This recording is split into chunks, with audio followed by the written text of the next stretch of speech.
Hi, good afternoon, everybody. Welcome to this, which is the second webinar of the Cassandra program.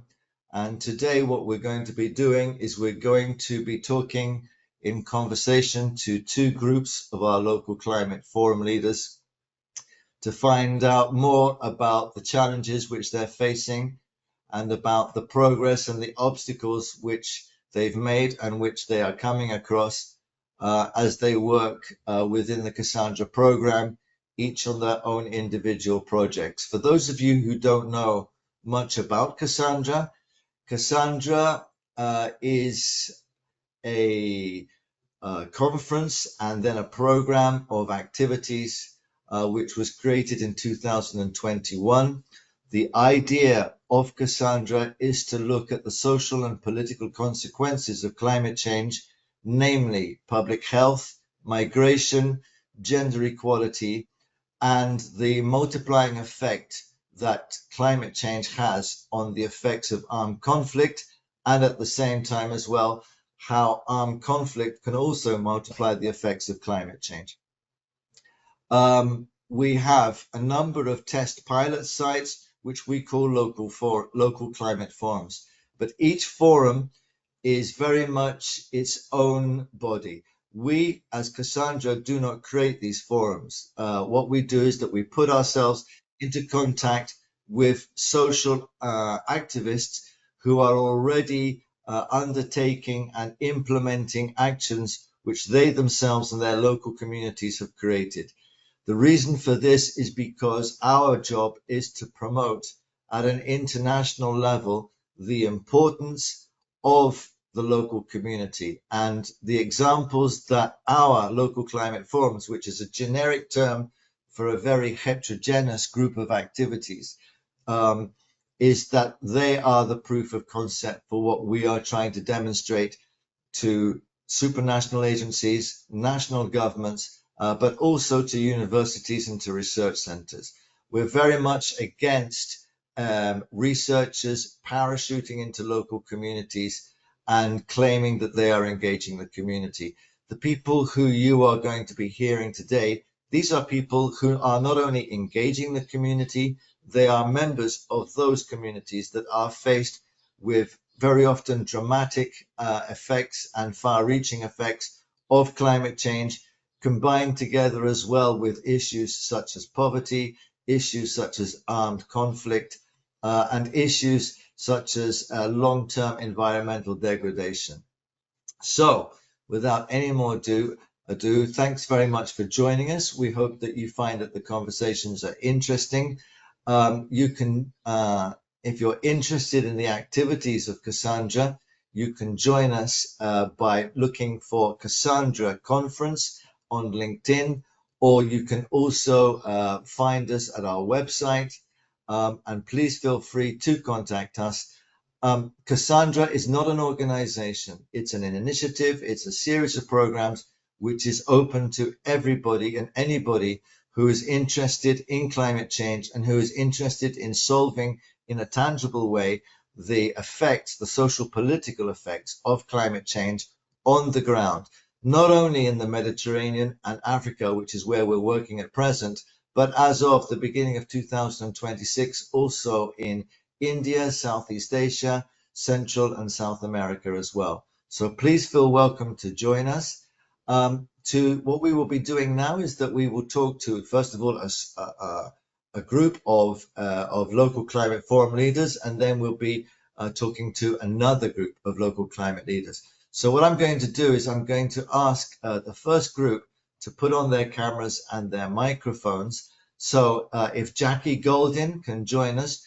Jackie Goldin represents the University of Western Cape, among many other things, and she's working in our local climate forum in the Limpopo in South Africa. We have as well, and I asked him to put his camera on and his microphone, Abu Talib Sidhamed from Dongola in the Sudan. We have Brandon Okoth from Kibera in Kenya. We have Lillian Kiboi from Marsabit in Kenya. And I don't know if she's been able to join us because some people do have problems with the connection depending on where they are and at what time. But I don't know if we have with us as well Denise Kialwawi from Goma in the Democratic Republic of the Congo. So if those people can put on their cameras and their microphones and join me. Hi, nice to have you with us. So let me just open up a question, and I'll choose one of you just to start. But basically, this is a conversation, so please feel free to just butt in whenever you wish. Okay. And the first question which I have for all of you is the following. Over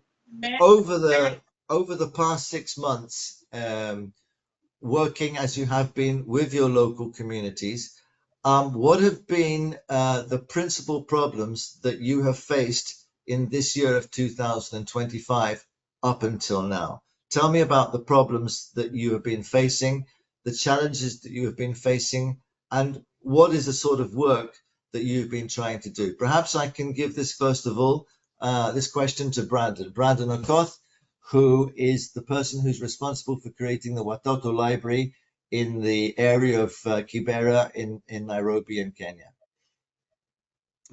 Thank you very much, Richard.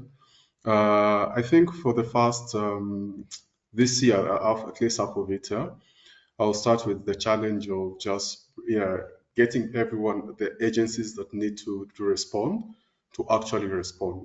And when I say this, because for me, working in Kibera, I cannot work alone. It's a community thing. Yeah, we're working as a community. So you find that in our community, we have different youth leaders, we have the political guys, we have the guys who are control I would say the cartels.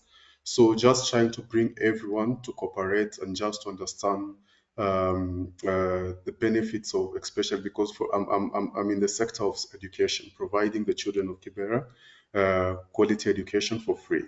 So you find that just having those, because there are those supports that we're supposed to get from the ministries, from the government, the political one, but you find there's a lot of restraint. So those are some of the challenges, at least for right now, we're really facing, just trying to put everyone to work where they're supposed to work. If you're supposed to help us with the licensing, please, can you support us with the licensing? Those are the challenges. Okay, Lillian, Brandon is in Nairobi. Lillian, you represent Move Northern Kenya, so you are in Marsabit and also working around Lake Turkana in the north of Kenya. And Susan, I believe you're also working with her. Can you two tell me if you are having similar experiences there in the north of Kenya? What are the principal obstacles for you achieving your objectives?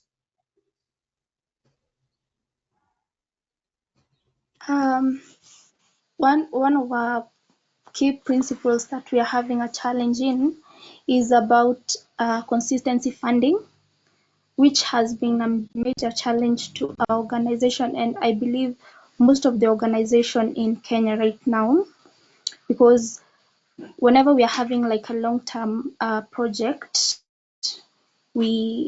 implementation of this project are hindered by the inconsistency of the funding that we are getting as a upcoming organization or as an impact organization in Kenya.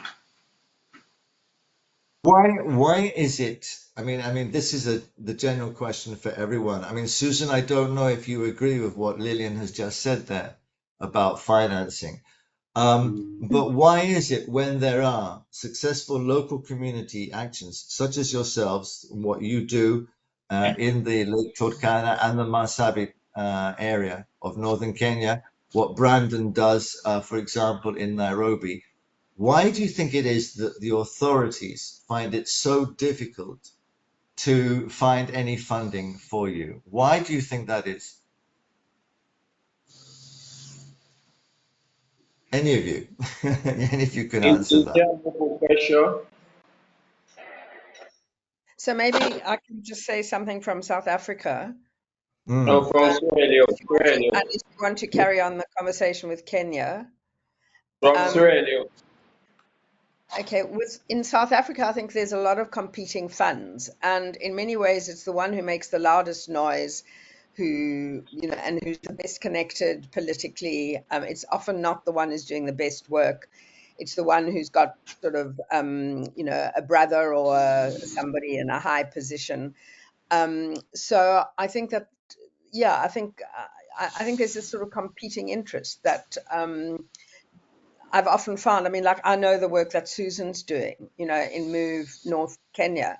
And I think it's absolutely, I could even say disgusting that that Susan should be struggling for funds. I mean, what she's doing is vital. So I don't think that one can match. Often, like you see, the biggest pockets, what do you call it, the biggest barrel of funds is going to academics or scientific experts who actually are taking huge consultancy funds and taking a lot of money and not doing very much on the ground at all. Whereas organizations such as Susan's and I hope our own Brandon, are doing huge amount on the ground with very little funds. And that's just not just. It shouldn't be like that.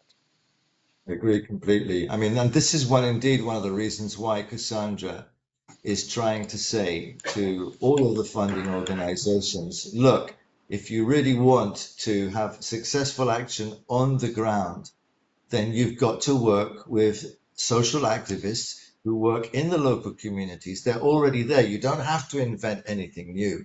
They're already there. Susan, you've been referred to, so put on your microphone and tell us what you think. Yes, it's true what Jackie has said and what Liliana has said. One of the major problems is access to those politicians. It's very difficult for you to get to them. Susan, you are very famous for your soft voice. Can you speak a bit louder? Because we can't hear you too clearly.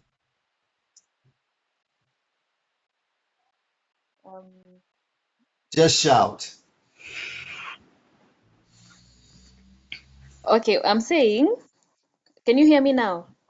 I can hear you perfectly now. Okay. Just shout. I'm agreeing with Jackie and Lillian, what they have said.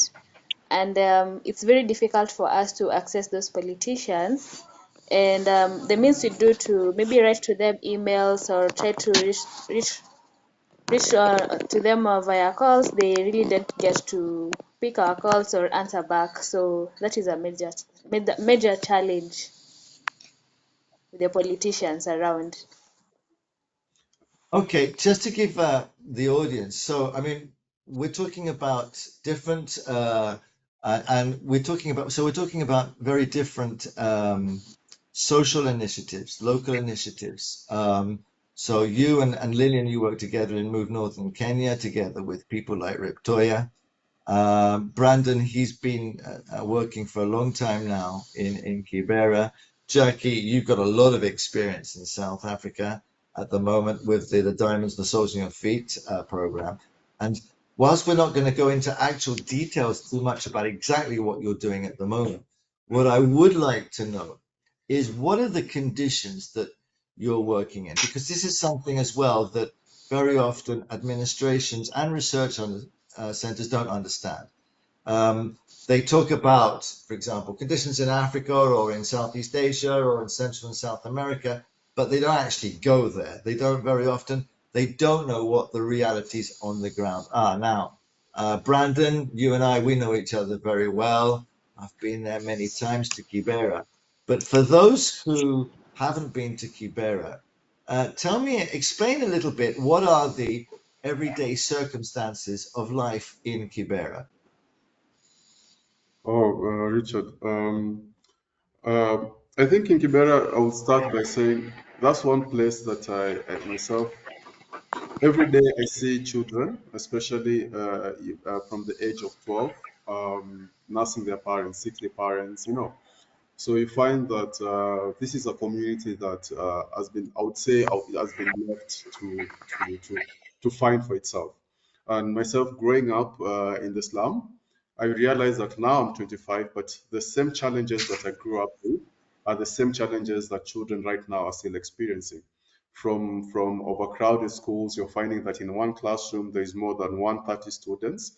You find that when you go to the hospital, because there's no medicines for guys. So guys are just dying even without knowing what is killing them. And most of the time also it starts by even the water that goes. So we find that most of the time we don't have access to even clean drinking water. We don't have access to sanitation, proper sanitation, whereby you find one bathroom is being shared by hundreds of strangers, and it's a small community helping itself, and you find that ways of getting out of the slum is number one, either through education, talent, or you get lucky, or somebody adopts you or something. But this education that we are talking about is still the one that the students are lacking or the children are lacking. Because once you're in a classroom that has more than 130 students, you find that the children go unnoticed. They face a lot of domestic violence because if a parent comes back home and he has not made any money, because you find that it's a community that you have to live. Every day you have to leave to go and hustle. Every day you have to go and look for food. If you don't go out, my friend will sleep hungry. He will sleep without food. And this is a challenge because in our school, sometimes we ask our students, how many did have food yesterday evening? You find very less of them putting up their hands. The majority of the children are only surviving with only one meal a day, and it keeps on happening. And it's a large community of more than 1 million people. Yeah. So that's the situation of Kibera. I would say it's a community that has been really forgotten, and it's being bullied, I would say, from the political aspect.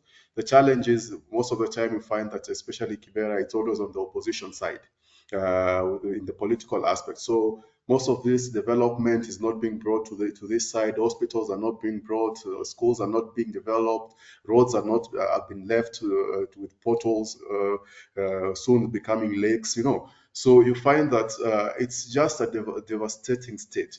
Then the other challenge is we have a lot of fires.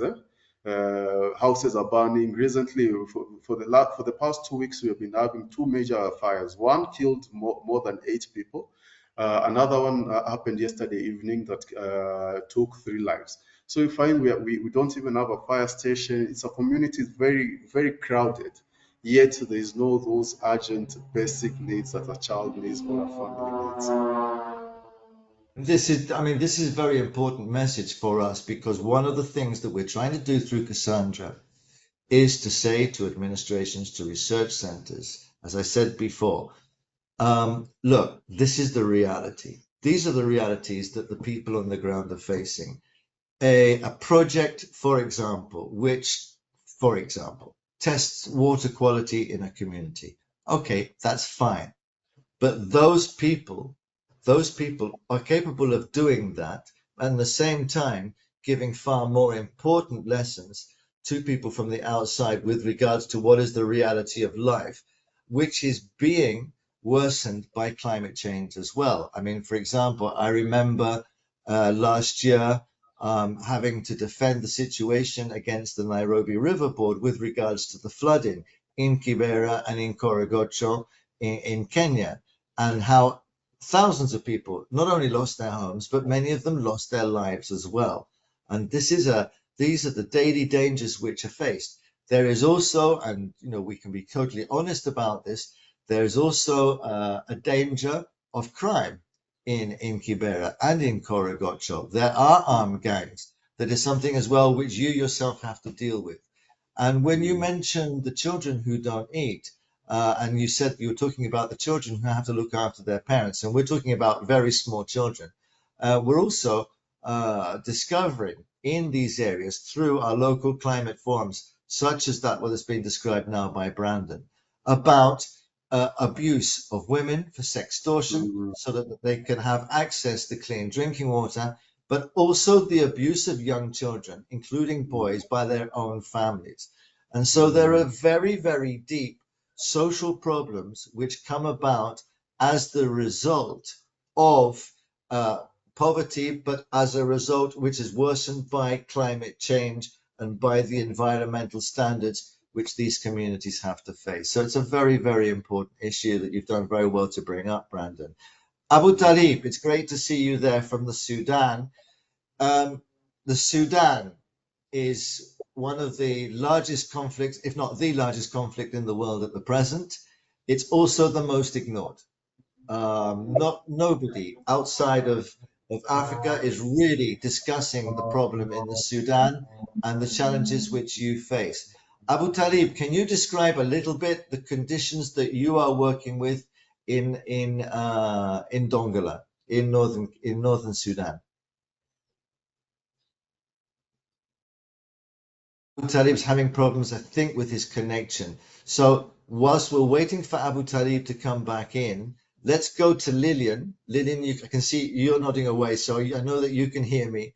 Lillian, I know that you have as well a lot of social problems that you have to face when you're doing your work for Move Northern Kenya.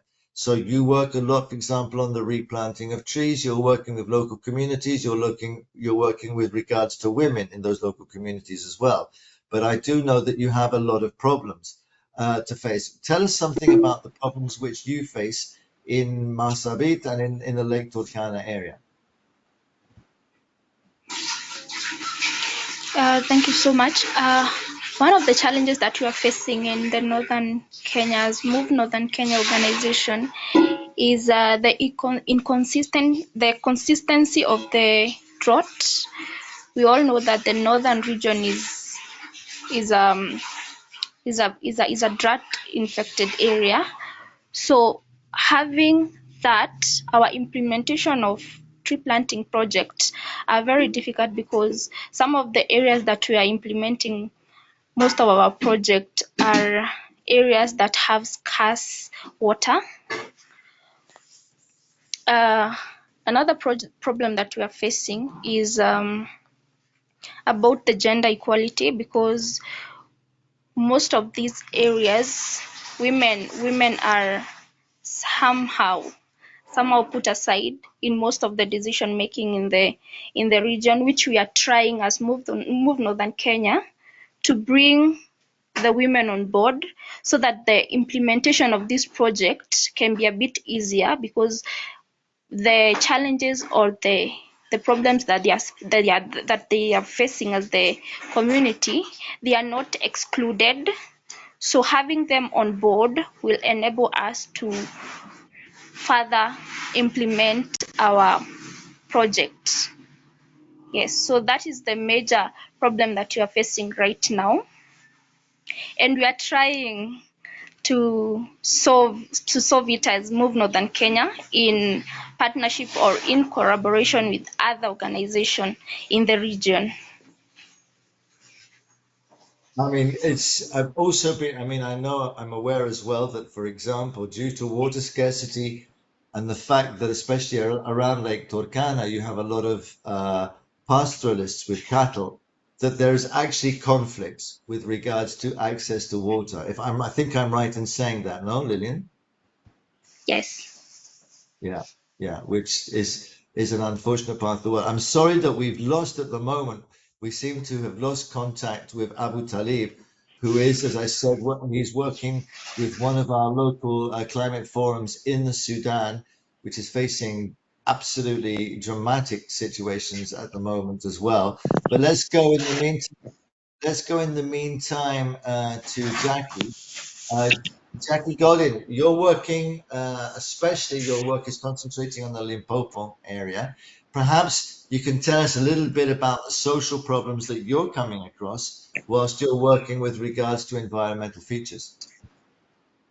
Yeah, well, I'm pleased you brought up, I think everyone has now, Brendan, Lillian, Susan, the issue of gender and gender-based violence. I think one of the problems is researchers come in with their big bags of money and lots of money. I mean, when you look at it, it's lots of money.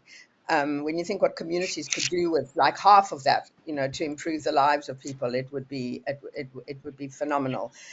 So they're coming in and they're saying, this is the problem we want to solve. They're coming in from the top down, whereas and they're actually disrupting stuff that's going on at the bottom. And they see these communities like as empty vessels, that we must come and bring them some solution. So one of the things that I've found in working like now with the local climate forum or with Diamonds is you can't separate. There's this messiness in the communities.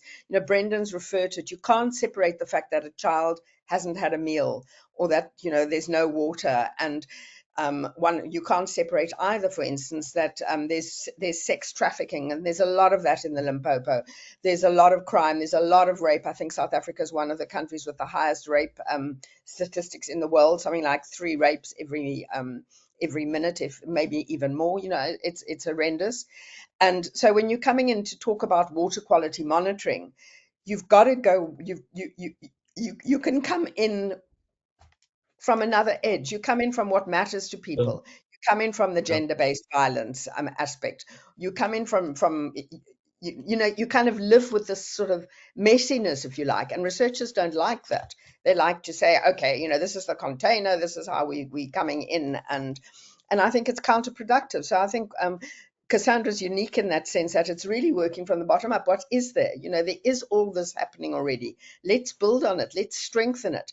I mean, like, we're struggling. We don't have an office, you know, where Dora and Catherine can meet to talk about the local climate forum. It doesn't cost a lot to have an office. Like, you know, just give us a little bit of rental for an office.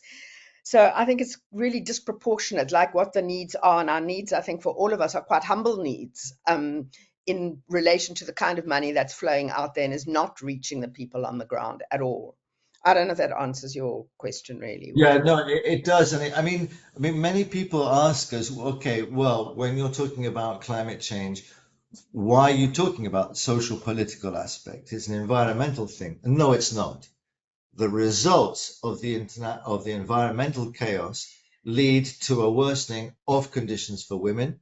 I mean, and for example, we are actually at the moment writing a white paper as Cassandra with regards to sextortion for access to clean water. It's not a problem in a specific place or a specific city or a specific country. It's a worldwide phenomenon. So women are being abused because if they want access to drinking water, they have to have sex.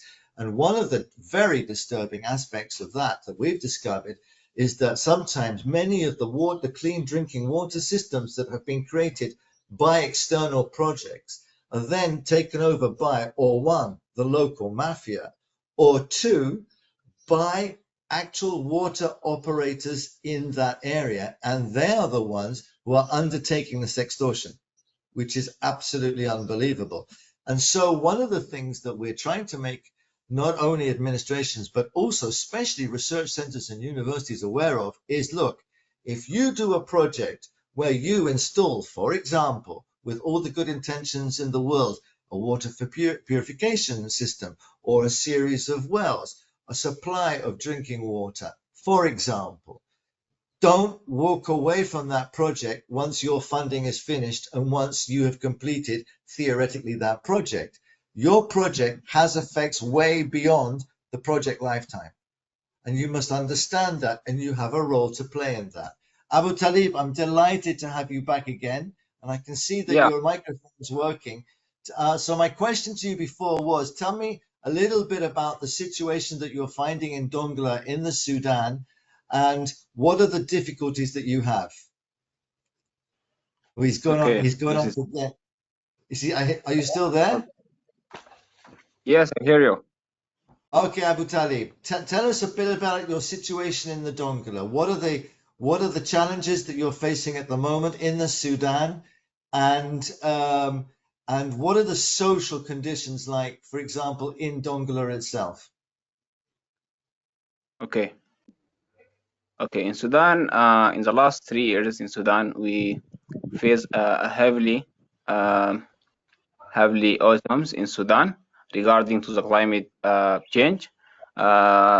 This climate change resulted by high loss and high damage in palm trees and wheat every year. In the last 2 years specifically, the beans and the bean planting and the palm trees every years by the heavy rains, which resulted a range and wide floods in the northern state, specifically in Dongola. This is resulting high loss and damage in the trees and reducing the general the general crops, and reduce from the economy system in Dongola. This is affected the conditions of citizens, specifically farmers in the northern state, and make from Dongola and northern state a weak city, because northern state depend most of 90% depend on agricultures, and the main problem is that farmers they don't have the idea of make a diverse crops. They don't have, they miss the enough capacity building for make like diverse crop could proceed in these situations of climate change.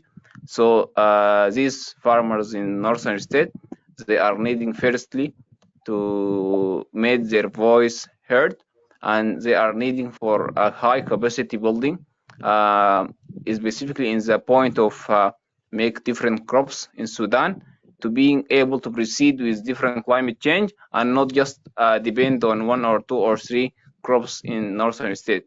To being these actions to make these actions happen, we need to fund to be able to proceeding with this capacity building program for those farmers, which this is the last things that we are stopped in. So we need to proceed with fund to being able to proceed the project of capacity building for farmers, which will target about 500 farmers in all the northern state. This is capacity building expecting to resulting a high earning performance in the northern state, which will resulting diverse crops in the northern state, and which will refining and reviving the social economical situations in Sudan. One of the things, of course, that you've got in the Sudan has been this brutal civil war, which has affected central Sudan, for example, Omdurman and Khartoum. There's always the ongoing conflict in Darfur. Do you receive a lot of migration from those areas in Dongola, and does that put further pressures on what is happening in Dongola, combined with the effects of climate change? Of course.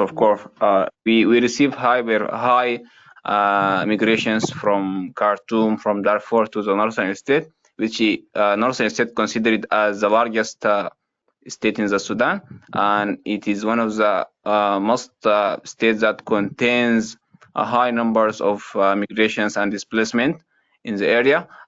This is affect hardly the idea of feeding all these people and empower their economical situations. So those who are from migrations suffering a lot from these climate actions, because their displacement from their places, their homes, and of course their source of income. So they came to the northern state and they found that they are not able to make anything, because as we know, the main source of income in northern state, it is farming. As I mentioned, 90% of incomes in northern state depend on farming the plants. And as I mentioned, the problems that farmers face it in the northern state, which made like we need high urgent actions to make these solutions happen in the northern state, and to facilitating the life for those who are in migration situations and displacement. I mean, I think something that a lot of people don't understand is that when we're talking about climate change and its effects on the daily lives of people, and how it affects health, obviously it affects health, as Brandon has described some of the conditions in Kibera, but it's a general feature in any area that's affected by climate change. Gender equality, we've also touched on a little bit, We haven't touched on too much in conflict. We do look at that in the Sudan. We also look at that through our local climate forums, for example, in the Congo, and we also look at that through our local climate forums in the Palestine, who unfortunately can't be with us today. They have communication problems because, as you can understand, the conditions both in Gaza and the West Bank at the moment are extremely difficult. But we're working in very close contact with them. I want to just once again reiterate to those of you who are listening who may not know much about Cassandra, it's an initiative and a series of conferences which is designed to bring to the attention of supranational and national administrations and citizens in general the social and political effects of climate change regarding health, migration, gender equality, and conflict. We are doing three principal measures. We are supporting local communities, such as these people are here. We are also promoting the necessity of research centers, scientists, technologists to actually become more involved with their very good words. They very often speak at conferences about how they want to work for communities. Well, we're putting that to the test through our Science Embassy program, which is basically saying to research centers and universities, if you want to really help, please give these local communities, some of the representatives who you're seeing on the screen at the moment, advice if and when they need it, not when you want to do a project and parachute into a community. Use the people who are already there, who are already working, such as Abu Talib, such as Lillian, such as Brandon, and join us to help them. But also, if they have a question, if they have a specific question, for example, about how to counteract adverse conditions, for example, in northern Sudan, then please be prepared to give an hour of your time free once a month. That's all we're asking from any university or research center to become a Cassandra Science Embassy. Brandon, thank you very, very much for joining us. Jackie, thank you very much for joining us. Lillian, thank you very much for joining us. Don't go, but close off your cameras and your and your microphones. And let me invite, and we've got here already Crispin, we've got Kenneth. So Crispin is from the Democratic Republic of the Congo. Crispin, delighted to have you with us. Cabernet is from Sierra Leone. And also, I think that we have with us as well, Salah Silvano from the South Sudan. If I can ask you, Salah, to also join us, if you can hear us. I'm not sure if you can. And also, if I can ask Adam Saliani from UNEP in Nairobi to also join us to come on the screen as well. So, Cabernet and Crispin. And as happens, sometimes we do have these problems with connections. Adam, thanks very much for joining us here at this point. Cabernet, first of all, a question to you with regards to Sierra Leone. And my question to you to begin with would be, what can Cassandra do for you? What can you tell us a little bit about what you're actually doing in Sierra Leone, and then tell us how the Cassandra program can do more for you. Okay, thank you very much. I'm Kabinemo Isbenga. For Sierra Leone, we are on agriculture. We are growing cassava, we are growing rice, we are doing maize and granules. And we also train local communities in climate change resilience. What we want Cassandra to do for us is a logistical support, because though the focus of our present government is feeding the country, but it's not enough, as we are from underdeveloped country. We need more, so we want Cassandra to give a backing in terms of capacity building, logistical support, and financial for us to dive into the climate change resilient training for community level. We are implementing the system of cut one and plant one. And this one is very difficult with the local communities because they are not used to planting trees. So they used to burning down the trees and then they grow up for themselves. So if you engage them, telling them now we have to plant as we cut. If we cut one, let's plant 10 or more. These are difficult situation with them. We are trying to engage, but it's not easy because I'm doing with my team. We don't have any external donor, neither from government. It's just for our little consultancy that we do. The profit get and the money get from there we use to empower communities. So we really want Cassandra to support us in this area. Thank you. Okay, thanks very much, Kavana. Crispin, I don't know if you are there. I can see you're online, but Crispin, you're from the Democratic Republic of the Congo. You were, and Denise, who's one of our great leaders there of the local climate forum in the Democratic Republic of Congo. You were there when the M23 attacked Goma. In fact, we were actually worried for quite a long time about whether or not Denise was okay.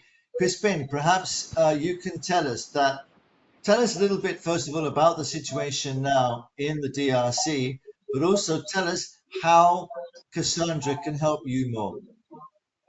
Yeah, okay. Thank you very much, dear Rachel. Can you hear me right? Okay. Yeah, well, we can hear you fine. That's great. Okay, right. They found some network challenges. So, now DRC, Democratic Republic of Congo situation is very bad. As you know, there is some war in eastern parts of our countries. The M23 rebels are attacking people, are attacking some forests, and doing some illegal extraction minerals, and that's caused it most of challenges to local people living around national park, around forests at now, and there is no access at now of our students access to their schools. That is caused many challenges. At now, the situations remain very bad at now. Some peoples didn't found how to still alive, how to find food, how to stagger to local farmer didn't found how we can make their local activities in their local communities. There is so more challenges, more issues at now in our countries and parties. As you know, I'm located in Goma and Bukavu. That is the two cities which are occupied by M23 rebels, and that rebel form in other countries, Rwandans attacked peoples and attacked forests, doing illegal mineral explorations, and stole more species, animal species, in the forest. And now, so we know Cassandra can do has for us. It was to help us in. As you know, we are climate change activists. We're just doing. We try to make the basis of us to doing awareness and sensitizations on climate change, to making local calls with local people around which live it around park. Virunga National Park and the Kahuzi-Biega National Park, and we try to make advocacies with local governments in order to make end those illegal practices of species stolen now. Our work recently, we were just making some activity awareness and sensitizations activities around Africa VUCA Days, which aims to raise the local peoples in order to make end fossil fuels explorations in Kahuzi-Biega's Park and the Virunga Park. And we're just making and that's making sensitization to local peoples. how they can skip that practice in that areas, and they're doing renewable energies for at their home and at their activity all days. So as you know, there was also some flooding due to climate crisis, which affected in Kalehe, landslide, Uviras. There was the city territory located in North Kivu, and those landslides and flooding has caused over 1,000 million of people, dying peoples, local peoples, and the displaced peoples due to that flooding and the landslide, and due to that war. Over 2,000 people are just displaced to their home to another part due to war at now. So as Cassandra's, Cassandra, we can help us to realizing our activity all days as climate activists and the journalists. We show more so in order to support us and highlight our situation in our countries on the social media posts, and if there will be another funding assistance, so funding support, it will be right. It will be right for us, and to be give us strength, force in the faith in order to remote all these our actions, what we do on the faith with local peoples. Yeah, that is our need is to Cassandra's is activities. Yeah, thank you very much once more. Thank you, Crispin, and thank you for being able to join us. And to the audience, we have a number of representatives from some of our local climate forums here today. Apologies, sometimes the connections are difficulty, because that's the reality, because these are people who are living and they're working in local communities in Africa, and a lot of them are working in very difficult conditions. I can see Salah Silvano is here with us. Before I pass the word to Anam, I have a question actually for Anam, which he's going to be surprised about. But I see that Salah Silvano is here. Salah, you've got your microphone on. Can you tell us? I have a different question for you, Salah. Now you're in the south of Sudan. In your opinion, which of the climate-related issues that Cassandra addresses, so public health, gender equality, conflict, and migration, all of which are aspects in the south of in southern Sudan, which of those aspects is the most important for you and the most relevant for you at the moment, Salah?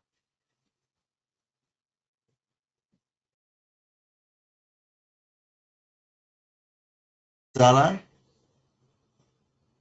I can see that you've got your microphone on, but I do understand that there are communication problems today.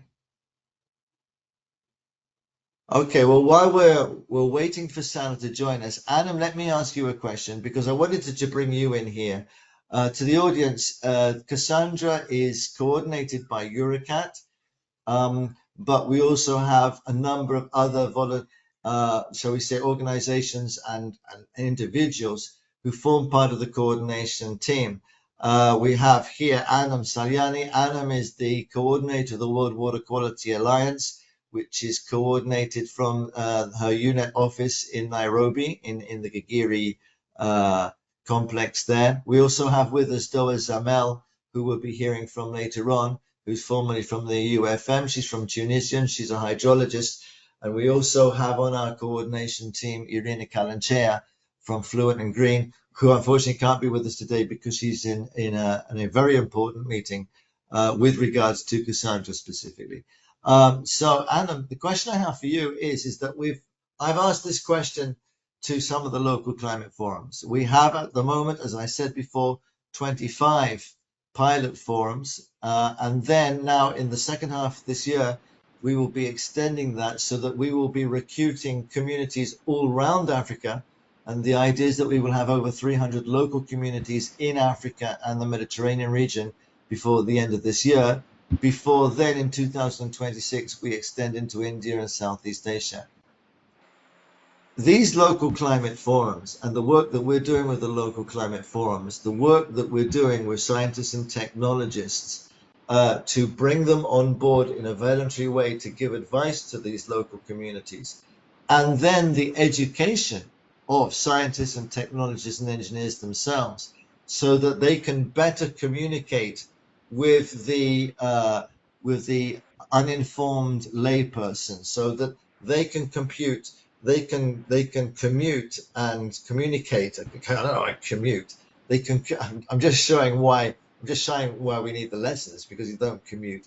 You communicate complex issues and complex concepts. How can you do that in an easy to understand way to local people? That's the 3 steps of Cassandra. Now then, you work for a massive supranational organization. It's the United Nations Environment Programme. How can Cassandra, their local communities, their work with science embassies, and their work making scientists and engineers and technicians learn how to communicate with society at large, be of service to an organization such as yourselves? Hi everyone, thanks so much for putting me on the spot, Richard. You're welcome. Yeah, and so basically, how can Cassandra help some of the work that we're doing? So as we know, UNEP at the moment has a lot of normative ongoing work, and one of the things that UNEP tries to do is connect the science to the policymaker, and that's where we have the local community come in to be able to play an important role, to be able to, you know, if Cassandra can help to effectively communicate the science to the local communities, that means that the local communities are aware of the issues of their environment and surroundings, and therefore they're also able to put political pressure to be able to pass through policies that can support the communities. But the other thing is that also, once the communities are aware about, you know, the various science that's surrounding them, a lot of the times the community is able to, even without policy, be able to implement ways in which they can really improve their own conditions and do things for themselves, as well as look at ways of, you know, monetizing various jobs and creating green jobs for themselves once they understand the environment they're in. And so therefore, you know, I think Cassandra can really help in making the link of trying to disseminate science to local communities in a way that local communities are able to understand the science, because as we've discovered, there's quite a lot of work to be done in order to be able to communicate the science in various areas, and that's one of the things that we have seen time and time again, is that even though we have, you know, all these reports come out, but are they actually effective in reaching the policymakers?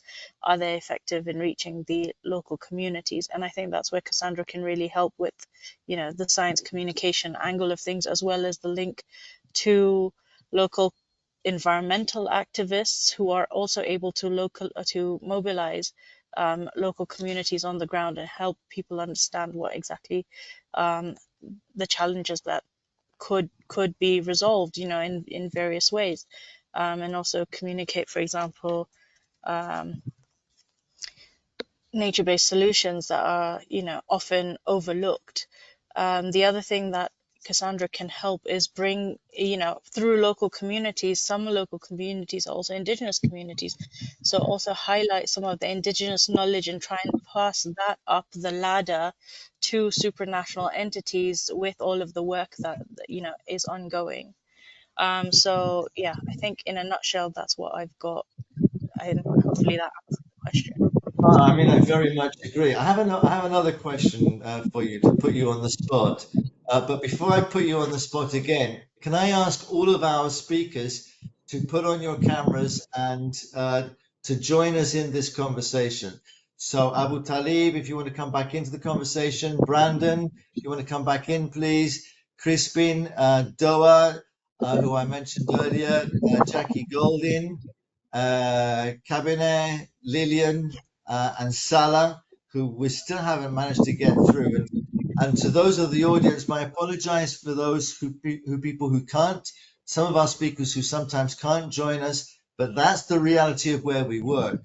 We work deliberately in extremely challenged countries. We have pilot sites. We have 2 or 3 pilot sites in the Mediterranean countries of Europe, but principally we're working in highly challenged countries such as the Sudan, such as Somalia, whose representatives can't be here today, such as not the South Sudan, such as Uganda, such as Kenya, Nigeria, Sierra Leone, South Africa, and many more. The question to you, Adam, first of all, and then I want the opinion of everybody else. And please just keep your microphones open and just butt in whenever you want, guys, because this is meant to be a conversation. But Adam, I get very frustrated because the United Nations, who you represent, and all right, who I've represented as well. Okay, not just blaming you for this. Yeah. The European Commission, the OECD, the World Bank, all of these major organizations, many of whom follow and support Cassandra and what we're doing. And they talk about how important the role of the local community is. And yet at the same time, for some reason, they seem incapable of getting funding to the local communities. They don't fund the local communities. They will fund large billion-euro projects, but that money never gets to the people on the ground who can make a difference and who, in their own words, very often are the key stakeholder in order to address climate change and its social political consequences. How is it that we do not get that money to the local communities? Adam, and then also I'll ask Doa because Doa has also worked for the Union for the Mediterranean, so she's also have experience of supranational entities. Adam, you first. Why don't we get the money to the local communities who Cassandra works with? All right, so I'm going to be speaking on for my experience and what I've seen. However, I'm not going to be able to represent the whole organization on this. Just a disclaimer. No, you're representing yourself here. Don't worry, I'm not going to put you on the spot. Yeah, and so basically what we've seen is that with all the different projects that UNEP has, thanks to the various and the way the alliance is and all the members that can come in and put inputs, the World Water Quality Alliance is actually quite different from the normative work that UNEP usually does. It's through the social engagement platform that again was founded by Richard Allelman in the World Water Quality Alliance, is where we actually brought in the angle of the social political and making sure that local communities have a voice and can are informed and can also let people know what exactly they're facing,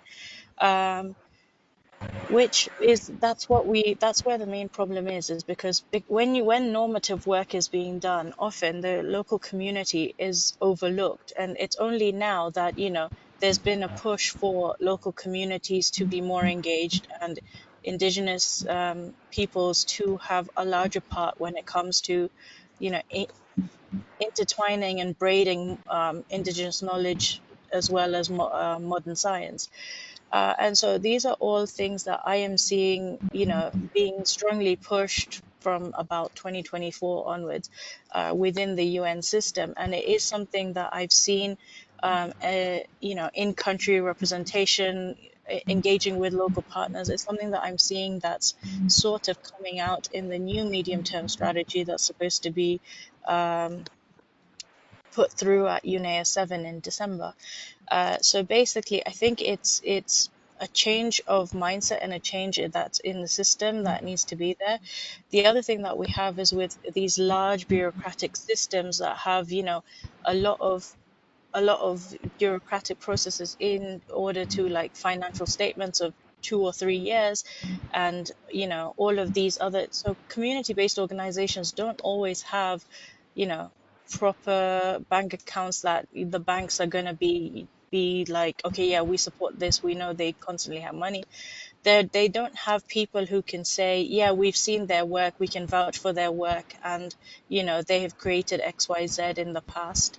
And so because all these mechanisms are not there, there is the risk factors for the bureaucratic organizations sits on the higher level, which then causes a problem on getting money to the ground for community actions. However, it is also noted that the community actions from the large organizations, for example, in UNEP, are actually starting to be thought of, and you know, how can we engage them is sort of a conversation of now rather than a conversation of the past. So all of these mechanisms of trying to get money to local communities has not actually been set up, and they're not actually existent per se, in my opinion. Yeah, and I would say that probably partly that's the fault of the nation states. I don't think that's the fault necessarily of the United Nations, but it is the fault of the nation states, who very much dictate the budgets and what happens to those budgets. An example is the Trump administration and their disgusting approach to aid overseas. The fact that US aid not only has been basically closed down, but it's actually 100% disappeared and has been taken over by the State Department, which is one very good way of making sure that it never ever functions again. And when I was in Kenya back in February, and I think I was with you and I was with Brandon, and we went past 2 HIV offices which had closed that day before, from one day to the other, because the American government decided. So unfortunately, we still live in a world where national politics and national prejudices still outweigh the power and the influence of the supranational agencies such as the United Nations. Doa Zamel, you're a hydrologist. You're one of our coordination team. You're from Tunisia, so you are African. You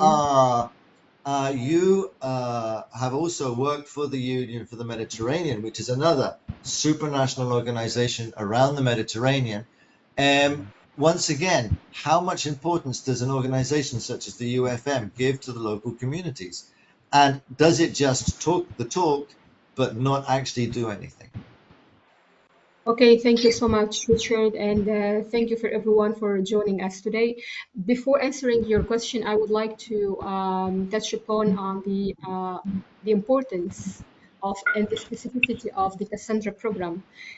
So please let me take you back to the 1992 Dublin Conference on the Integrated Water Resources Management and Development, where this conference stated clearly that one of the 4th pillar that stated the participatory approach is one of the most crucial pillars in order to achieve the integrated water resources management and their developments. And in the course of the years, we had many approaches such as the bottom-up approach. And among all the projects and initiatives I've been working on and been involved in, I do believe that the Cassandra program is by far the only initiative that really embodying this concept, which is the participatory approach and the bottom-up approach, that which is translated through these local communities. Because only by integrating people who are really living the problems on the ground can ensure that the solution can be adopted. Because only by understanding the core problem we can provide the adequate solutions. So this is one thing. The other thing, going back to your question on how. Sorry. Yeah, thanks for going back to my question. Well, just to make sure, you were asking me about how the UFM, the role of the UFM in engaging the No, local. my question is why do you think that organizations such as the UFM, they come out with these strategies, and then I myself have been involved in the creation of strategies with the UFM, with the European Commission, with the United Nations. They come out with these strategies. Everyone talks about the importance of the local community, but no one actually manages to get the correct support to the local community, which is one of the reasons why Cassandra has been created. Because Brandon, Abu Talib, Crispin, Jackie, Cabernet, Lillian, and all of the other people who lead our local climate forums around Africa and the Mediterranean, okay, they have all been doing the work themselves. None of them have waited for an international organization or a university or a research center to tell them to do something. They've all taken it upon themselves to take action in the local community. Many of them have done it without any form of financial help from the outside, which is something that we're trying to remedy now. But it's a fact that all of these communities are dependent on people from those same communities who have the trust of their communities, who understand the situations in which they live in, that was being described, for example, by Lillian, that was being described by Brandon, that was being described by Crispin and Cabernet today. And Abu Talib, for example, in Dongola. These are the people who know what's happening because they live it. They're there. They're on the ground.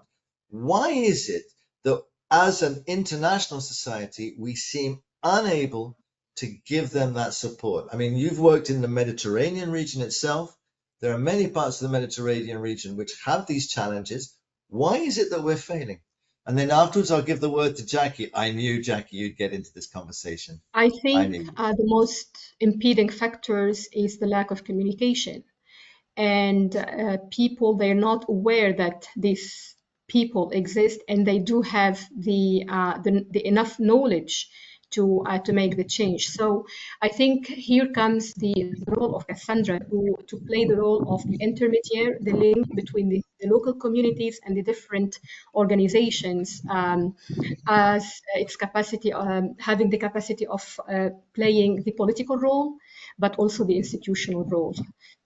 So again, I think the lack of communication is impeding the fact that these local communities, their work would have very impactful and tangible results. I mean, Jackie, I'm going to bring you into this conversation now. We've got Crispin and Brandon here now. I know Kibera really well personally. In the Sudans, which is where Abu Talib is working, I've lived there for 2 years. I was living there when I was in my 20s. Now that, even though I may not look it, was a long, long time ago. And back in the 80s, and I'm talking about the early 80s, the same problems existed as they do now. Is it that people are not, is it that these supranational organizations and national governments and the Western world, for example, they're not aware, as you say, Doa, or is it because, it's over there, so we don't care? Jackie, I'm being deliberately, Is this Jackie, would be question much better if you could put your microphone. I'll be better because I think that science is one of the most powerful tools that humanity has. I really do, and I think that science is controlled by a subset of people who believe, like an elite, who believe that they are the ones who know. So I think Doa is being much too kind to say people aren't aware. They are aware, but they want to keep the power. And keeping the science and keeping the power away from the people is one way to keep control. I don't believe I don't believe they're innocent. I mean, I got my doctorate when I was over 50, and I got it because no one would believe me until I was a professor and had a doctorate.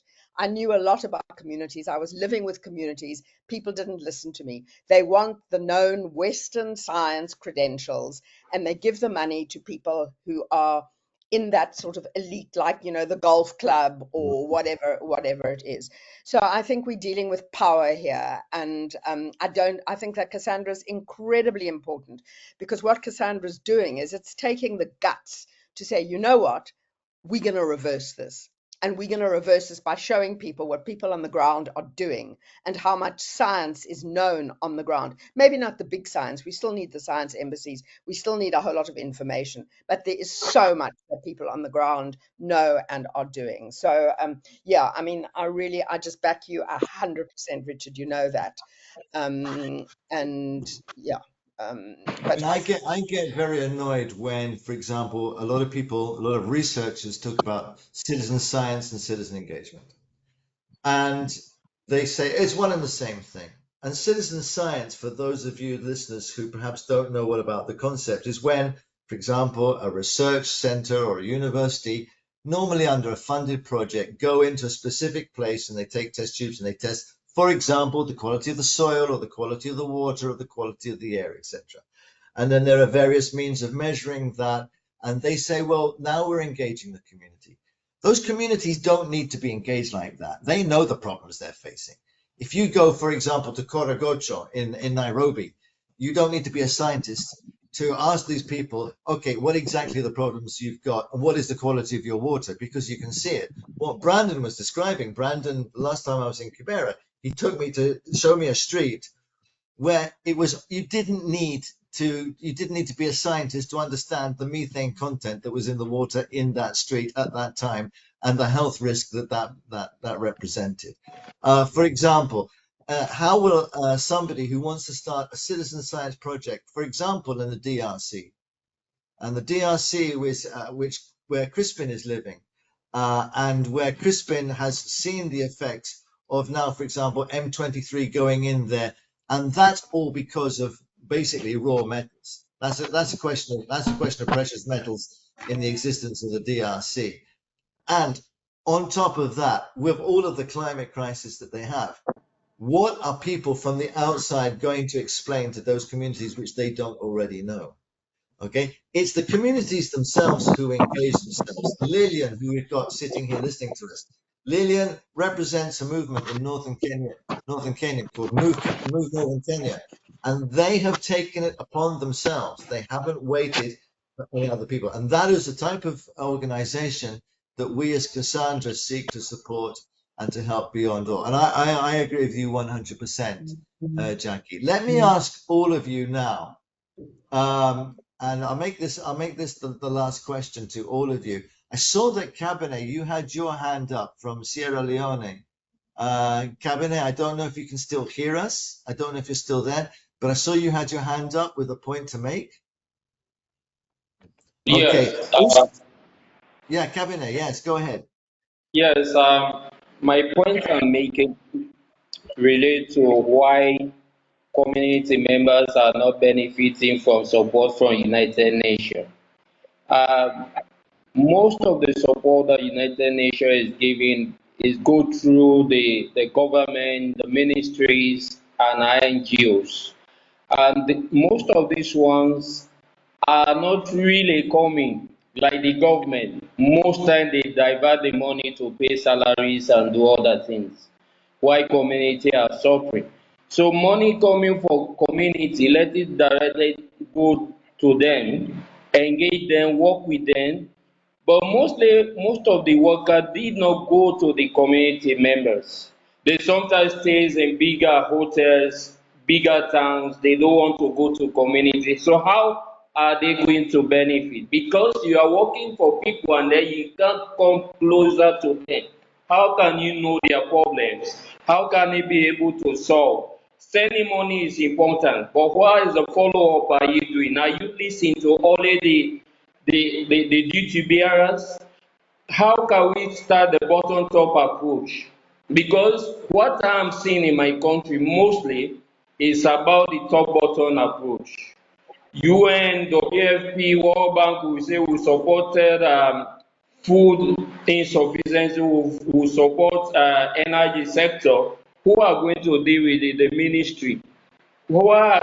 Still we are in dark in Sierra Leone. We don't have enough electricity. We don't have enough. Climate change is a problem with us. You know, like 2024, the second planting season was a problem. Like for my company, we planted granite over 3,000 crops.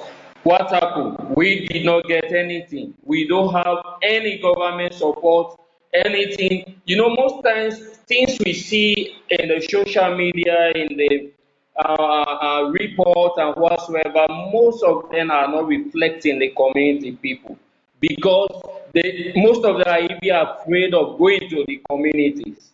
One thing in Africa, people they will give birth to them in a remote village. As soon as they become educated, they are afraid of going there now. They are looking at witches. They are saying this. But how can you create change if you don't go closer to them? So that is one of the likelihood factors that United Nations money coming to countries are not reaching to the direct beneficiaries. Secondly, it's not everything that government MDAs and other people are presenting at US summits. Let us start to take the community people to the UN conference. Allow them to vet out their own views. Because most of these people in the government position, they always write things that satisfy the money given to them, but it's not reflecting on us. When you look at the percentage of our feed in Sierra Leone, it's just on news and newspapers, but the reflection people are suffering in terms of how can you say you are feeding the people. There is no community bank in all chiefdom levels. There are no community, but there is no access for farmers to gain loan. You know, so like the asset, the loan that are in the bank are just for the riches. What are we saying in Africa? The rich continue to be richer and the poor continue to be poorer. That is just my presentation. Okay, thanks very much, Cabinet, for making those important points. What I would like, a point that I would like to make to the audience, but I would also I would invite our speakers to comment on it, is the question of trust. If outside agencies, if universities, research centers, national governments, or supranational authorities such as the UN, etc., go into a local community and they want, one of the things that we look for, I'm a political scientist, one of the things that we look for is policy continuity. If you start something, how can you guarantee that it's going to be finished?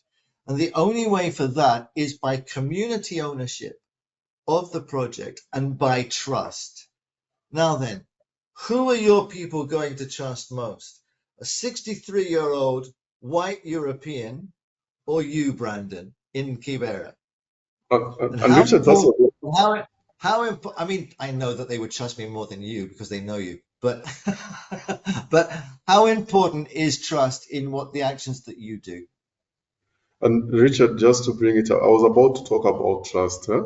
I find that the grassroots movements or the guys on the ground are not trusted most of the time.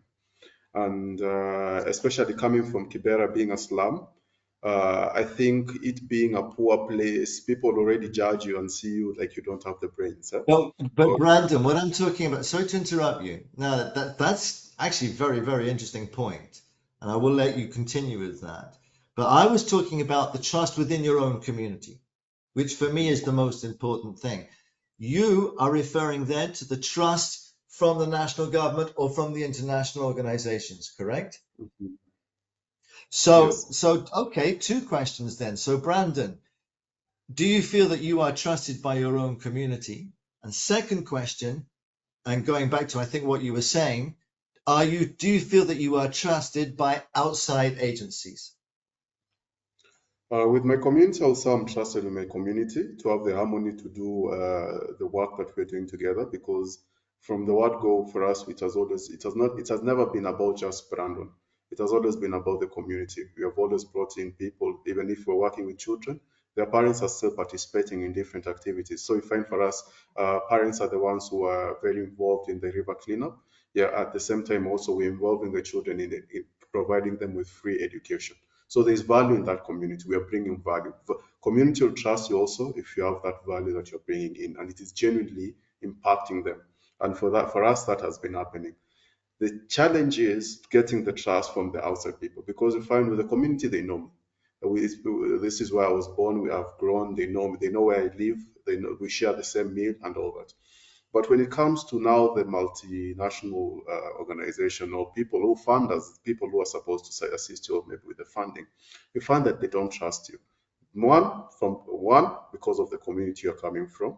They look at you, they see, coming from Kibera Slum, if we fund you, our money is gone, And that's the wrong mentality, because we are the people with those, we are the ones on the ground. We know the challenge. I'm the one who knows a child who has not eaten. Somebody at the UNEP does not know, in these big offices, that don't know who has not eaten at all. So for me, I'm in that constant contact with the community.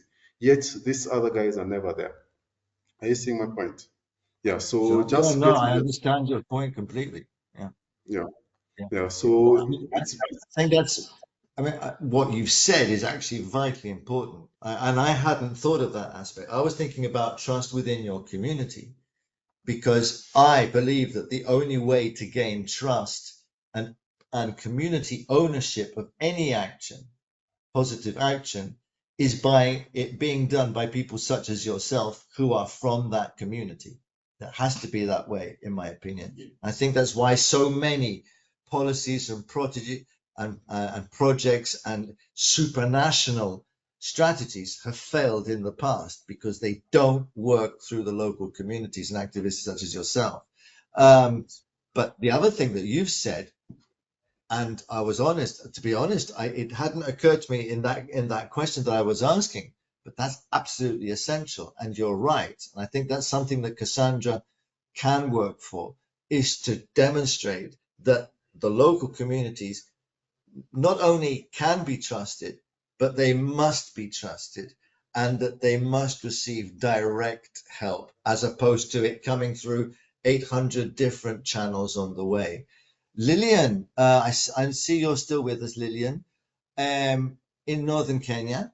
Okay, do you feel that, one, you're trusted by your community when you're working with them, and two, do you feel that you're trusted by outside agencies? And then I'll pass the word to Adam, because I see she's got a hand raised, and I do know that Adam has to go in a moment, so I understand that, Adam. Lillian.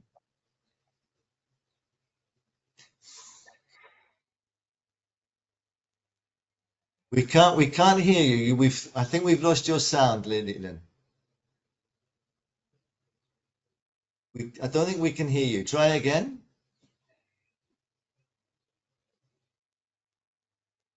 We can't hear you. I'm sorry, Lillian. And once again, to the audience, apologies for sometimes the communication problems, but a lot of these people are talking to us from places where Wi-Fi and communications are not always so easy as they would be in other parts. Anam, you raised your hand there. Yeah, no, just very quickly. But maybe I see Lillian's mic is back on. Maybe she. Lillian, are you with us? No, her microphone is not back on. Lillian, just quickly check if your microphone settings have changed. In the meantime, as you check that, let me just continue with a small point I wanted to make, which was I wanted to build a little bit on what Brandon was saying. And when you asked, why does the money not get to the communities on the ground? That's one of the main reasons, is because there isn't, and that's what I was saying, that these pathways have not been created as to at the moment, if you do a risk matrix as to how do we get money to communities, that risk matrix shows you an extremely high risk, even though they could be trusted. Just because, for example, there's not, 3 years of audited accounts, there's not like a set place that if something goes wrong, you can find XYZ person. And so all of these things contribute to these big entities providing funding to some established sort of entities basically, and look at the established entities to try and go on the ground, which doesn't always happen because it's one person to the next person to the next person, instead of being able to get money directly to the ground. And so one example I did want to highlight, and so when during last UNEA we had Mina Guli join us at UNEP. For those of you who don't know her, she's an ultramarathon runner who actually hates running, but she runs in order to be able to get people and the press to follow her so that she can highlight water issues globally. And so when she came, I asked her whether she'd be willing to take her, I'd be willing to take her to Kibera and Korogocho for her to actually see, the sides of Nairobi that you wouldn't exactly see when you come to visit UNEA. And she was very keen on the idea, and so I took her. And what has come out of that is actually she's trying to figure out how she can fundraise small amounts to be able to get it directly to the communities. And that has actually mobilized, to some extent it has come true.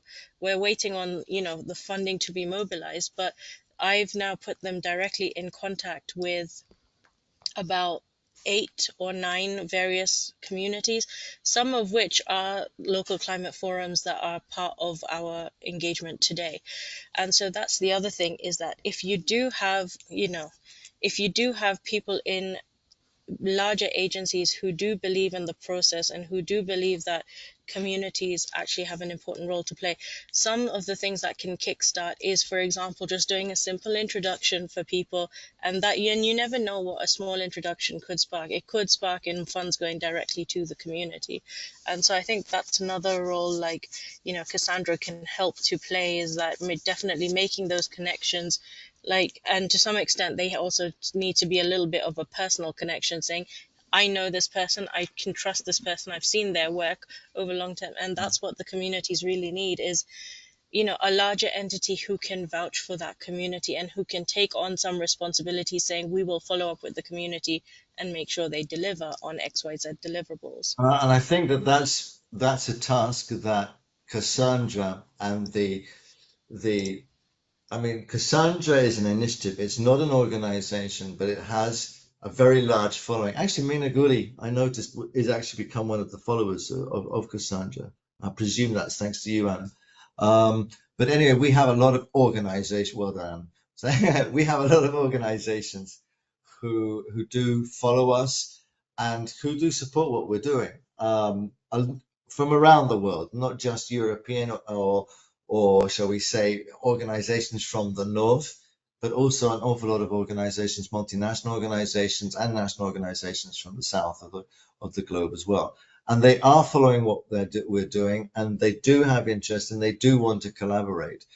I think certainly that a future role for Cassandra could be as a point of being able to produce that trust for the local communities. Not on their behalf, because they don't need it, because they are 100% trustworthy. And I think that anything else would be described as classist or even racist. But I think that what we need to do is to be able to give the opportunity of our local climate forum leaders the opportunity to show, look, this is what we do and you can trust us. And I think that that's how we can certainly help in the future as well. And if by some means we can also become a channel through which money gets to the local climate forums, then fantastic, all well and good.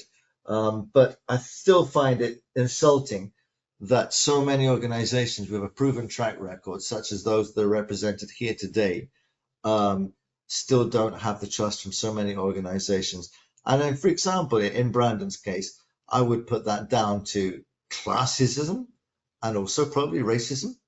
I mean, it sounds like a strong words, but I think that that's probably what we're talking about there. Um, Jackie, do you have any comments on that?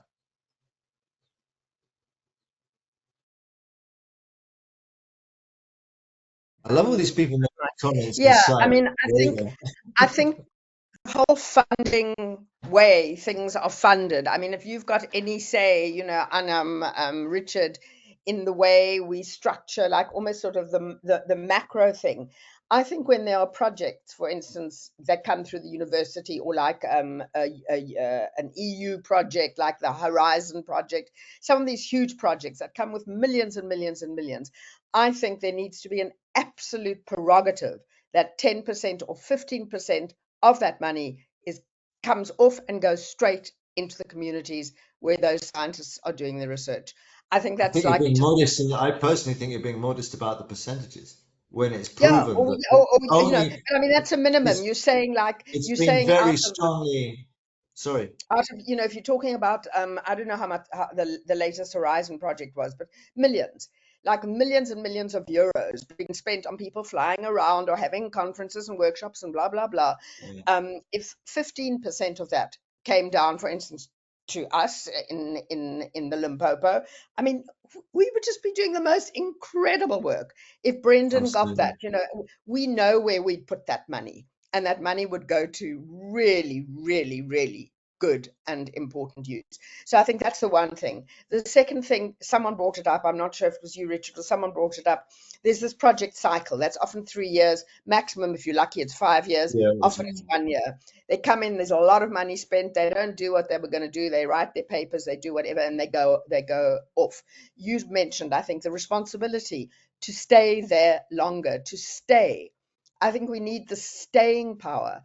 And if I've got one thing to say, I think we should really look at slow science, because what Susan's doing, what Brandon's doing, what I'm doing, what we're all doing in different ways, it takes a hell of a long time.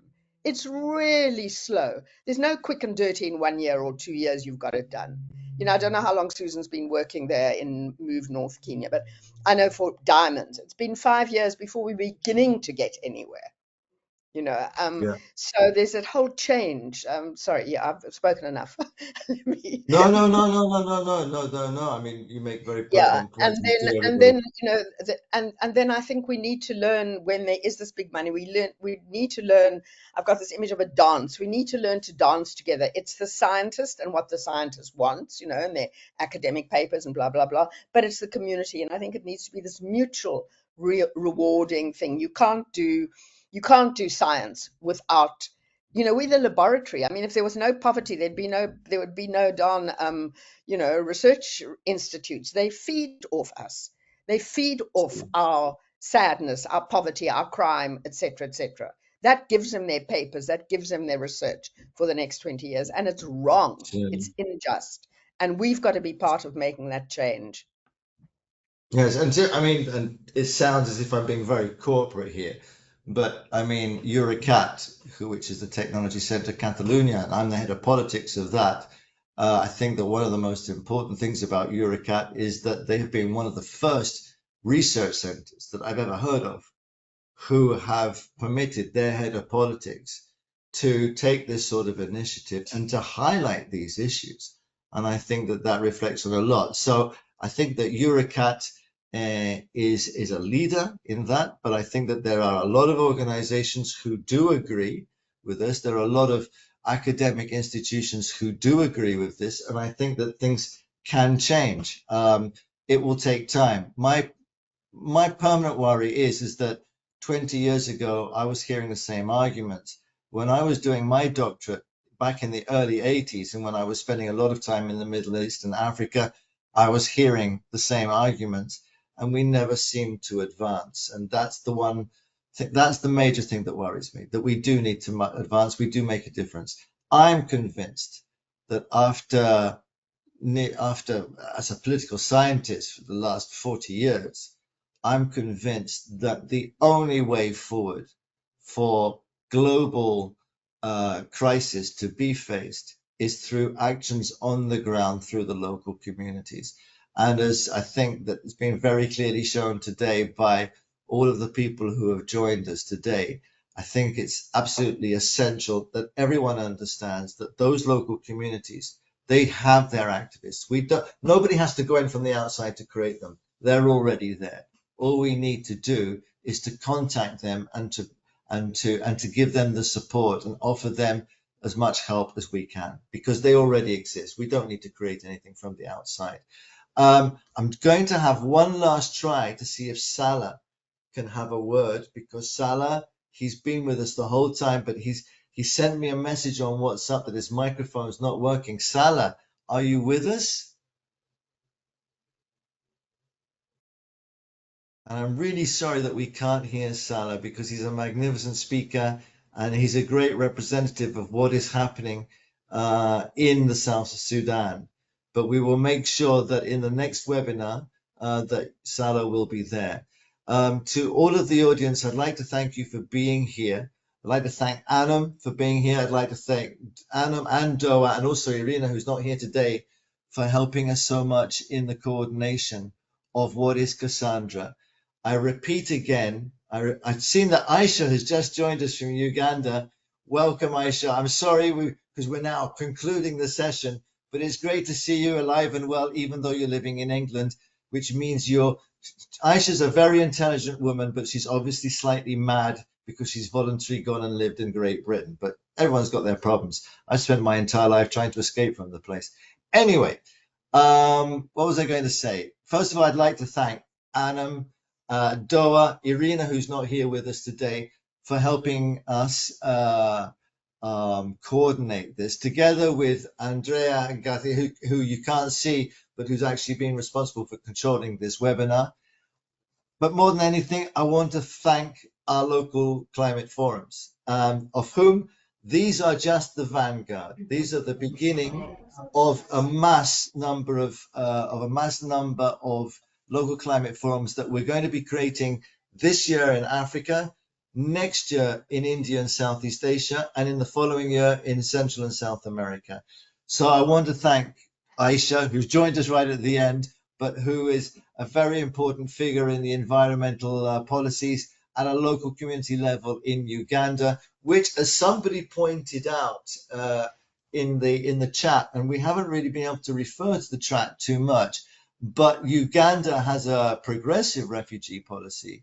And in fact, at the moment, it's hosting over 1.8 million refugees, which is the largest number in Africa. And we do have quite a number of Ugandan listeners here. So Uganda for us is an important, very important country with the work of the RWICA, which was actually initiated by Aisha, who's just come and joined us now. I want to thank as well Brandon Okoth from the Watutu Library in Kibera. Crispin, thank you so much for joining us from Goma in the Democratic Republic of the Congo. Jackie, as always, a pleasure and grateful. Thank you for joining us from South Africa. Cabinet, thank you so much for joining us from Sierra Leone. Lillian, it's always a pleasure to see you. Yeah, I hope the next time we can hear you as well more often, but at least we heard you at the beginning of the conference, which was the important thing. And I'd also want to thank Salah, who he's here, but he can't be heard because he's got microphone problems. That, unfortunately, is part of the problem, but it's also part of the joy of not only being live, but also trying to put people from local communities, in this case from Africa, in contact with a much broader, wider audience across the globe. So sometimes things happen, but it's a price I think that's worth paying to try and get us into communicate. I also want to thank all of those local climate leaders who haven't been able, for one reason or another, to join us today, but who for us are so important in Palestine, in Somalia, in so many different countries in Africa, in Mediterranean countries of Europe, and for whom really this is why we are doing what we're trying to do with Cassandra. To any of the listeners who want to become involved, it's very easy. Find us on the Cassandra conference in LinkedIn, or if not, you can contact us at Eurecat, or you can find Cassandra Conference website, which is, if you Google us, you will find us, and there's a contact form there. We have 3 things that we work on. 1, the promotion of the people who you've been listening today, and promoting the importance and trying to support the work of the local community activists who exist all over the world. First thing. Second thing, if you are a scientist, if you're a technician, if you're an engineer, if you as an individual, or if you as your organization want to volunteer 1 hour a month of your time to give advice only if and when it's required by local communities, to go online and to give them the knowledge, the benefit of your expertise and knowledge, then please contact us and become a science embassy. You don't get paid anything, but we don't expect you to do anything other than give the benefit of your expertise online to the local communities who may be in desperate need of it. And lastly, and this is something that all of you who follow Cassandra will be informed of as it develops, we are developing a curriculum, and we are developing then afterwards a series of white papers to ensure that scientists and engineers and technologists learn how to communicate, so that people, for their information regarding climate change, regarding gender equality, regarding conflict, regarding migration, and regarding public health, they don't go to TikTok for their information.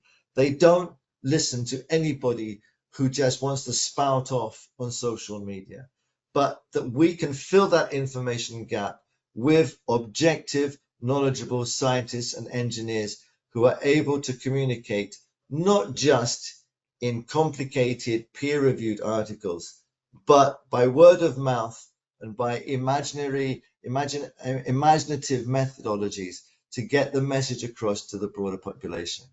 So thank you all very much indeed, and we look forward to seeing you at the next Cassandra webinar, which will be in December. And then after that, you will all be more than welcome to join us at the Cassandra Conference 2026, which will be based here in Barcelona, and more of which in future editions. Thank you very much to everybody, and have a really nice afternoon.